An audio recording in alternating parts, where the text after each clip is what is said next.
an interference pattern, because the polarization that you observe at this frequency, right, that leads to absorption, it now had two possible ways to make it. This polarization could have gotten started when the XUV pulse was there and directly populated, say, the 5p state, or this polarization could start at a delay tau later when population that was initially in the 2p state got promoted to the 5p state. So you have two ways to make the polarization. You don't know which one, and as I always tell my students, whenever there's something you don't know, then interference fringes appear, right? Because there's this uncertainty principle, right? I mean, beautiful experiments have been done to show that there's a real trade-off between visibility of fringes and the amount of knowledge that you have. And here the knowledge is none, and so the fringes are beautifully clear. And you can show that the occurrence of these fringes is linked to the fact that there's a precise phase accumulation between these two events, between populating the 5p initially or populating at a later time.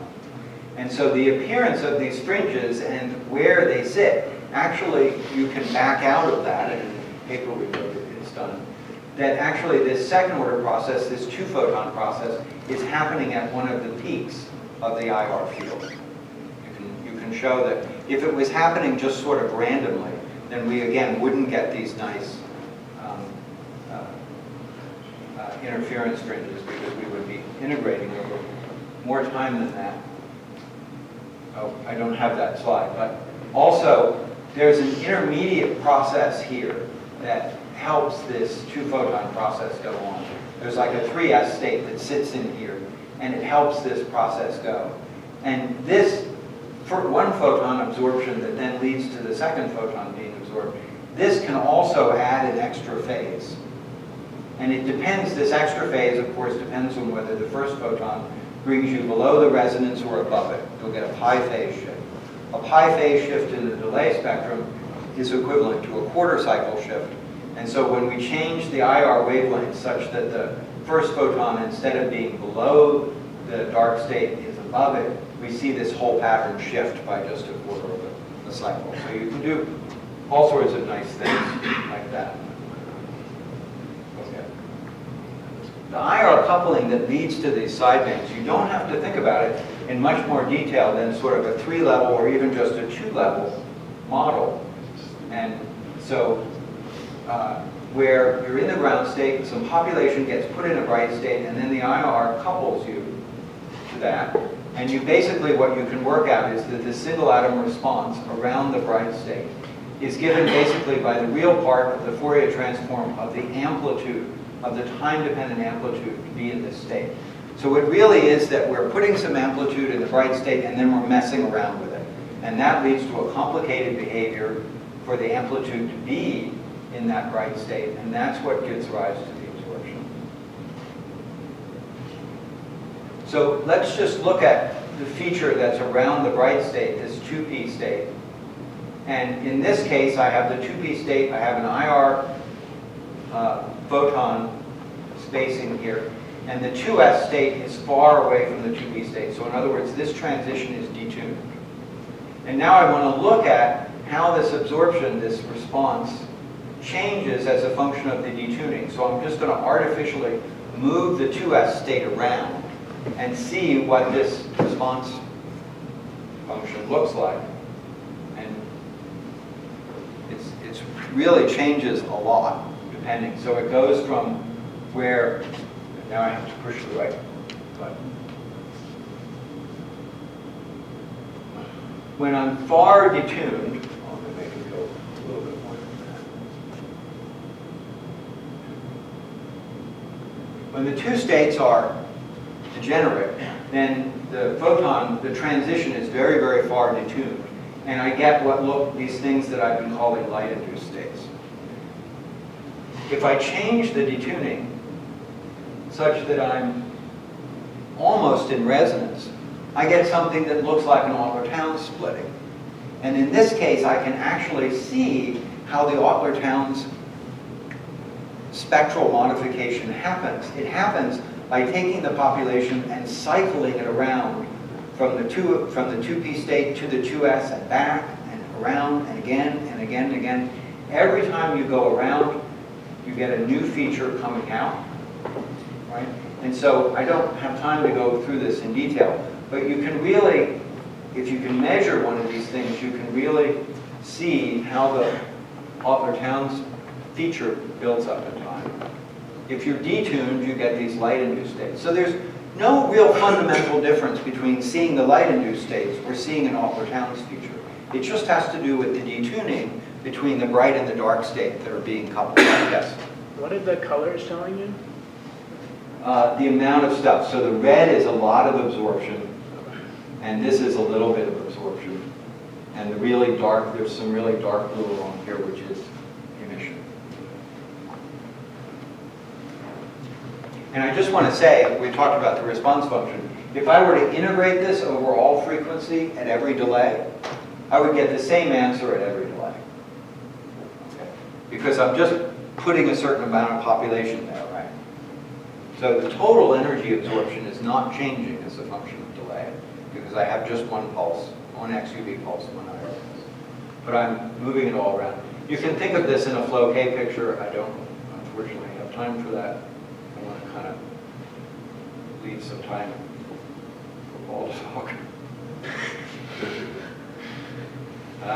It's very interesting. You could ask me about it. But I want to just highlight a very cool experiment that was done by Giuseppe Santoni's group in Milan a couple of years ago, where we tried to look at, well, what is the physical reality of these light-induced states? I mean, do we really understand what bright and what dark state are being coupled together, right?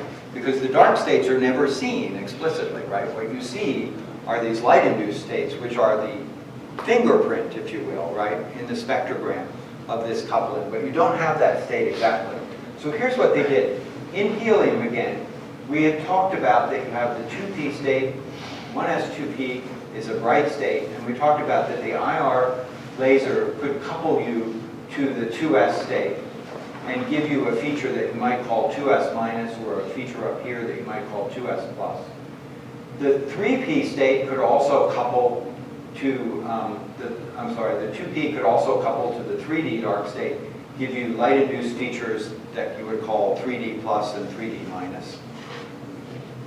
And so you would expect to see, for instance, these 2s plus and 2s minus features and the 3d plus and 3d minus features if both the IR and the XUV, the polarizations are in the same direction.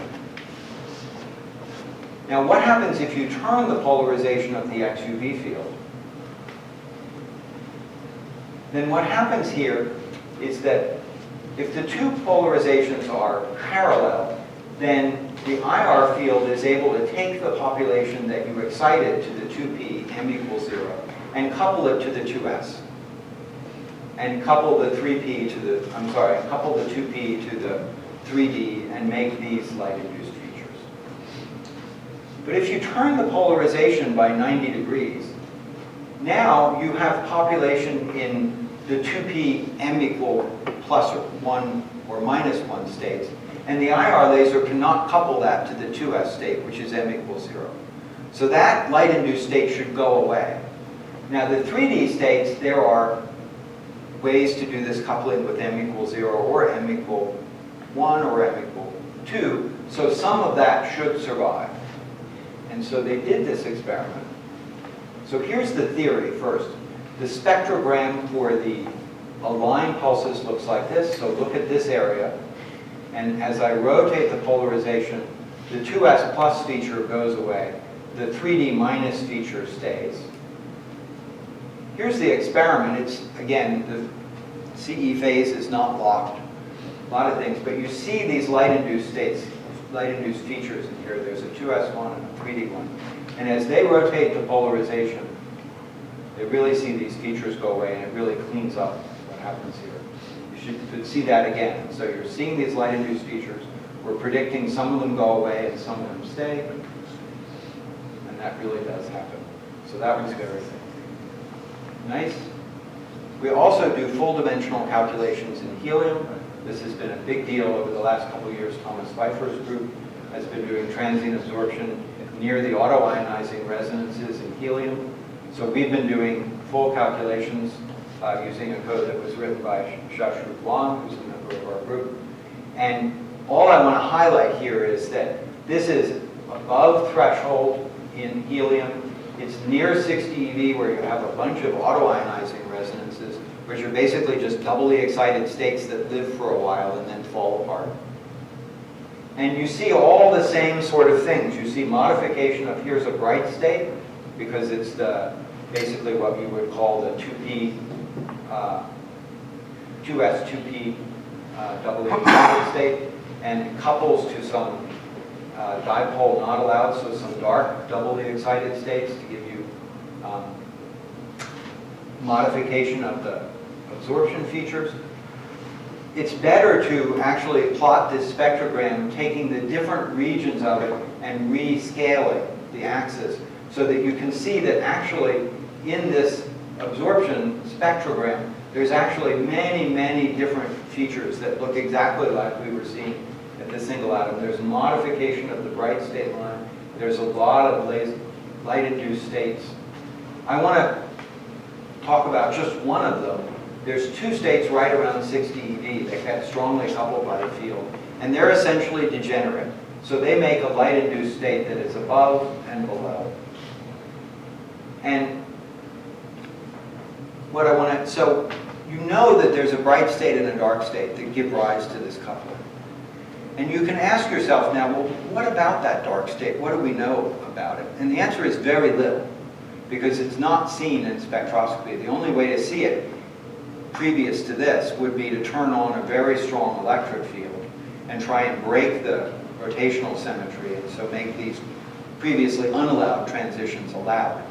The IR laser here puts an electric field on that's 50,000 times larger than anything they've ever done, right? So you really see the signature of this dark state. Well, what can you learn from this? Well, actually, you could try and look at this light-induced state sideband. You can pass it through a low-pass filters to get rid of these fringes. You see this light-induced feature. One thing you learn right away is it has the same dispersive phono line shape as the bright state had. So that's kind of an interesting thing to learn. You could also learn a prosaic thing, which is you could ask yourself, what is the IR matrix? What's the IR coupling between this bright state and this dark state, which are both doubly excited resonances? You cannot go to a textbook and just grab those wave functions. Those are not bound states, right? It's really hard to make, and it's really hard to figure out what is the dipole matrix element between those two states. But you can pull that out of, if you look at the amplitude of the 2 omega fringes here, and I haven't talked about where they come from, and I won't have time.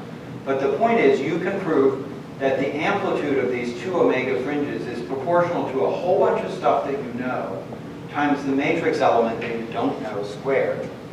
And so when we do that, we can pull out, from just looking at the spectrogram, we can pull out that the matrix element is 1.9 atomic units.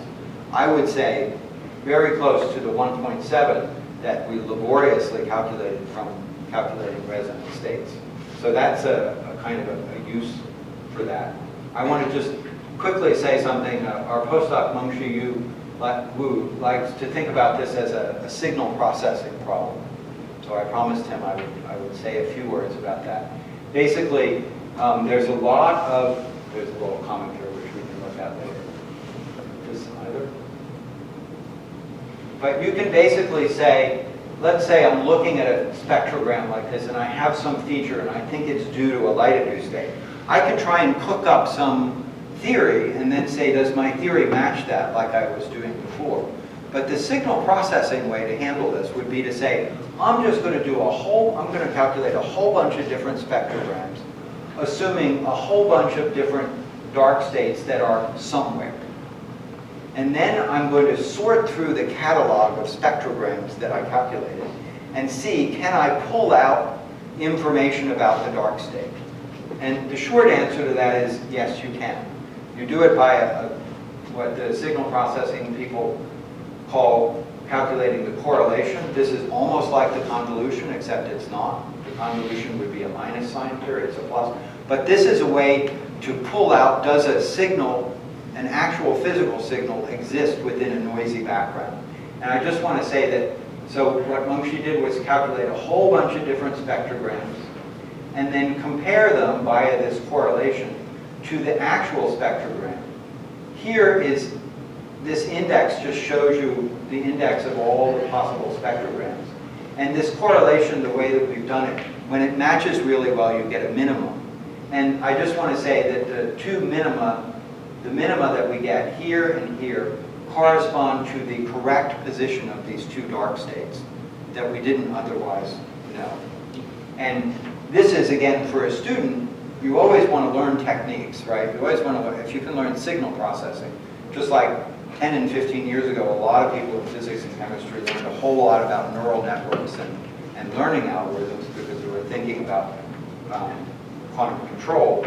And I'm sure that turned out to be really useful to a lot of people, even if they didn't stay in physics, but went on. And so this signal processing aspect would be very interesting. Now I'm really done.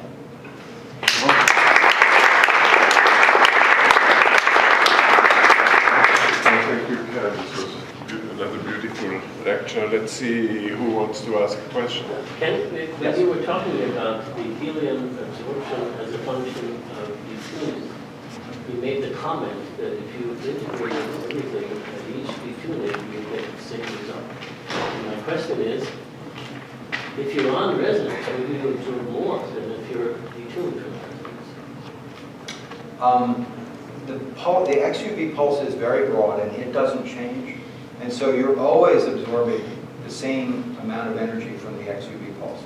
Right? So in other words, the absorption process, the amount of population that gets put in that bright state is independent of delay. And then you're just rearranging things. It's just a rearrangement. That's right. That's right. And so, this is, early on when we were on sabbatical in Stanford, and I think we went and talked to Phil and David Reese about this, they went, meh. and that was, and that was a good clue, right? That there's a way of thinking about this where it looks really head-scratching, and there's another way of thinking about this where it's not head-scratching at all. And I would say that this is kind of the hallmark of ultra-fast physics, that you're always kind of jumping around between pictures where things look complicated or things look eh, right? And not to say that you can't learn something. Right? Okay. Yeah. If in this case you just rearrange this frequency, in the histogram on the very right side, you will only have this absorption. On the very right side. Here. Yeah, yes. Yeah. You only have absorption, but there's no ET. So the color scale is saturated. So here you only have absorption. It's a lot. In other words, this would really go. If I made the top of this peak visible, then it would be very hard to see all of this, right? Because I've taken this whole line and spread it out all over the place. So I've had to. I mean, my color scale is saturated. Is the short answer to that. So when I said you get the same answer integrated over all frequency every time, I didn't stipulate that it might go out the top of the plot. More questions? Comments? Criticism?